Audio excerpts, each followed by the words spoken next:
Police officers of Reddit, have you ever had an all-units call, and if so, what happened?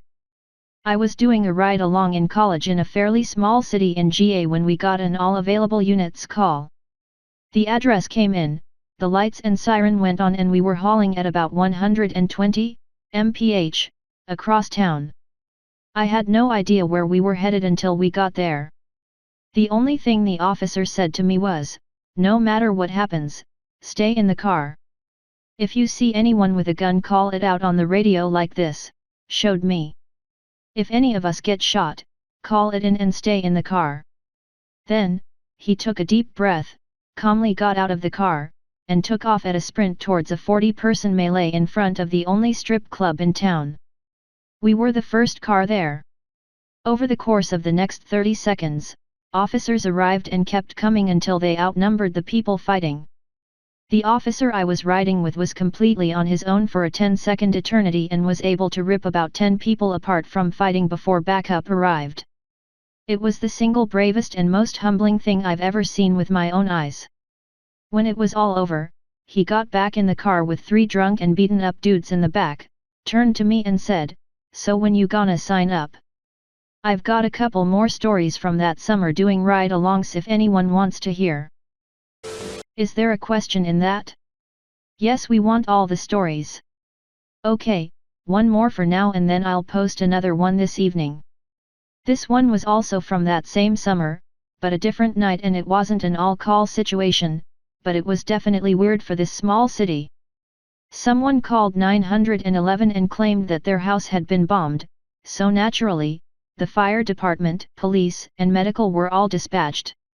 We were among the first to arrive, and I got the same "stay in the car until I say it's okay" line before the officer left to go see what was going on.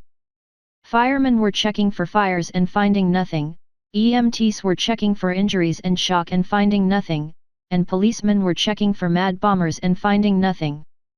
From where I was sitting in the patrol car, I had a nice view of everything. The house was an old mill village-style house that sat on a corner about 10-ish feet off the road.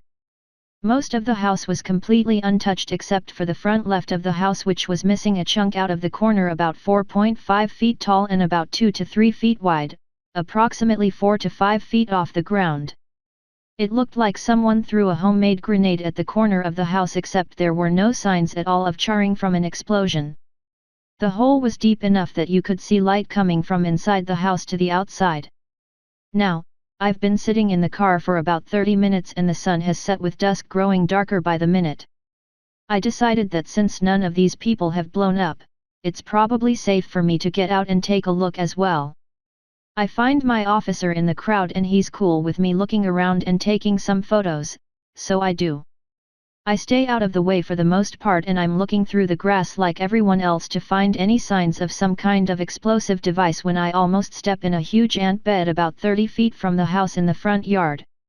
I noticed 2 things: someone else has already disturbed the ant bed because it looks like there's a huge gash in it, and 2, there's nobody that seems pissed off enough about stepping in a large ant bed to have done it. Aha! A clue. I figured, find the guy with a ton of ant bites and we've got our bomber. So I started looking for footprints around the ant bed because the grass was kinda wet and because I watched too much NCIS.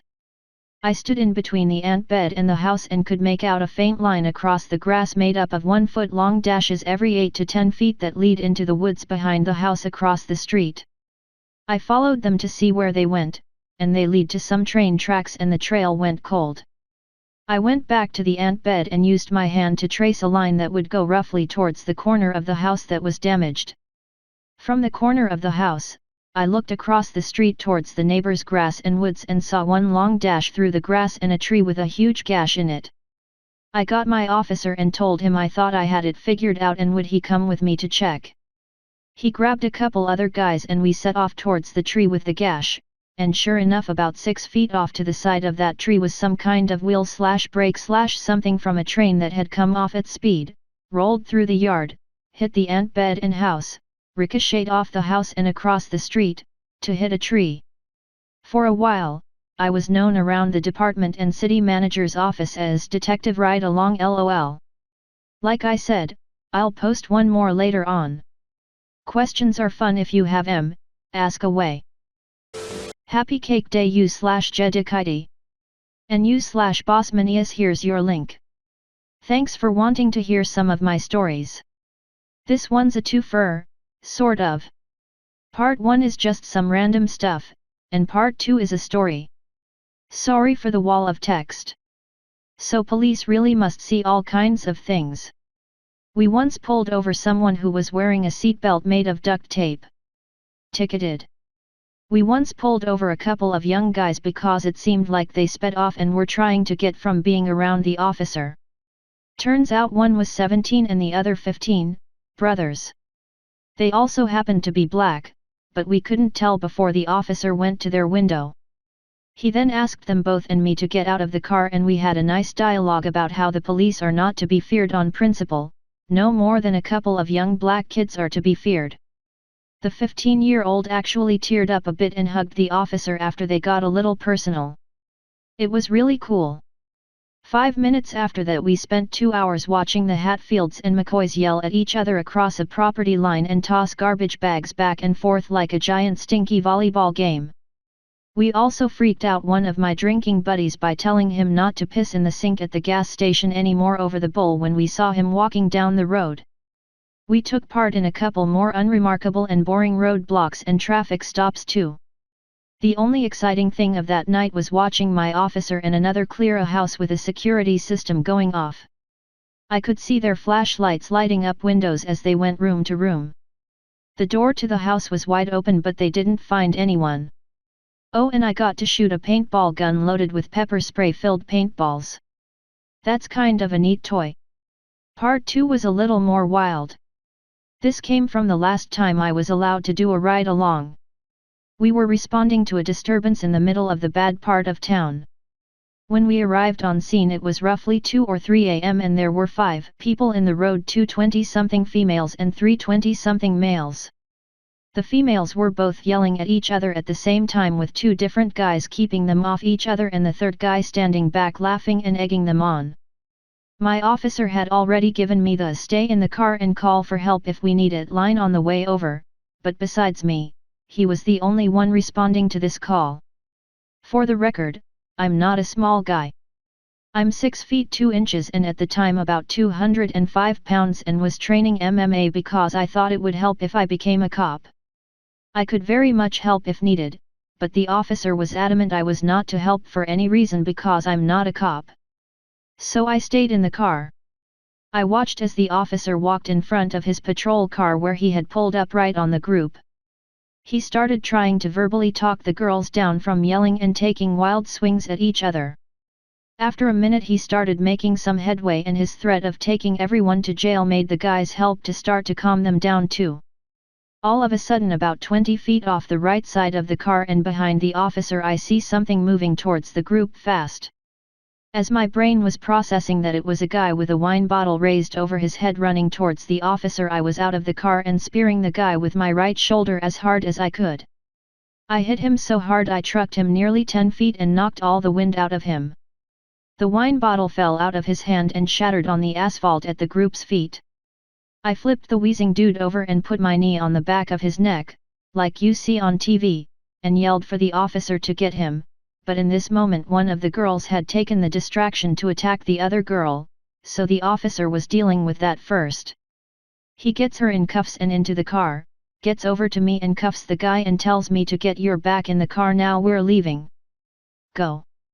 The 3 guys are cussing at me for hitting their friend, the other girl is cussing at me and the officer for some drunk reason. There's a few more dudes that are coming out of houses all over the cul-de-sac. You could hear screen doors slamming shut as their springs pulled them closed. It was about to get bad for us. He hit the lights and popped the siren a couple times as he radioed in our position and we left in a hurry. We took the 2 in the back to jail while they cussed and spit at us through the bars between the front and back seat, but nothing really eventful happened with them. Although apparently after we got them to lock up, the female decided to strip and diddle herself where some male prisoners could see, which caused a ruckus. But we didn't see all that. It wasn't until after we got done at the jail that the officer chewed me out for getting out of the car. We watched the tape and then he thanked me cause I potentially kept him from getting killed. He called his sergeant to meet us at a breakfast spot and he showed him the tape too. They both thanked me again and bought me breakfast and went ahead and took me home early.